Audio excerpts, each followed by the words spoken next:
உள்ளுக்கு சாப்பிட்றது மருத்துவர் ஆலோசனையோடு சாப்பிட்றது தான் நல்லது.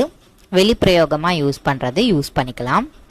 புண்ணு, தீராத புண்ணெல்லாம் இருக்குல்ல, அதுக்கெல்லாம் தீப்பட்ட புண்ணு, அதுக்கெல்லாம் இதை யூஸ் பண்ணிக்கலாம்.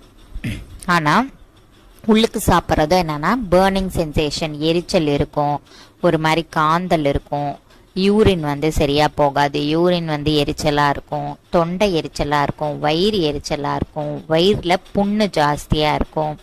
இது எல்லாத்துக்குமே இந்த குங்குளிய வெண்ணெய் சாப்பிடலாம். ஏன்னா புண்ணு ஆற்றுறதுக்கு தான். குங்குளியமும் புண்ணாத்தும், இளநீயும் புண்ணாத்தும், நல்லெண்ணெய் இல்லை தேங்காய் எண்ணெய் அதுவும் புண்ணாத்தும் ப்ளஸ் குளிர்ச்சியும் இது. ஸோ அதனால் அந்த எரிச்சல், வலி, புண்கள் இந்த மாதிரி இருக்கிற இடத்துலையும் இது உள்ளுக்கு இருக்கிறது. இப்போ உடம்பு உள்ளே இருந்துச்சு அப்படின்னா நம்ம வெளியே அப்ளை பண்ண முடியாது. ஸோ அதனால் உள்ளுக்கு சாப்பிட்றது. ஆனால் தகுந்த மருத்துவர் ஆலோசனையோட எவ்வளோ அளவு எடுத்துக்கணும் அப்படின்னு சொல்லிட்டு பார்த்து